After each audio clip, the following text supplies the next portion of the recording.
The Kodak Brownie Hawkeye flash camera is a fixed-lens portable camera made for 620 film. It is made using injected molded Bakelite, which is a thermoset plastic. After losing his right leg in World War II, one of Kodak's first industrial designers, Arthur H. Crosby, designed this camera and many like it, setting the company's brand into the icon it was, as seen in this product.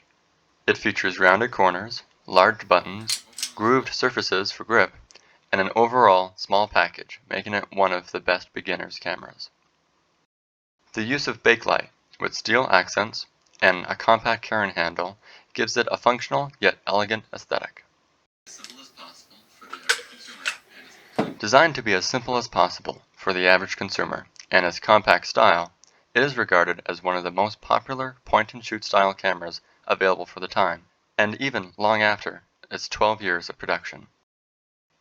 Today, these sell for about 4 times the original list price as a unique collectible for the vintage enthusiast.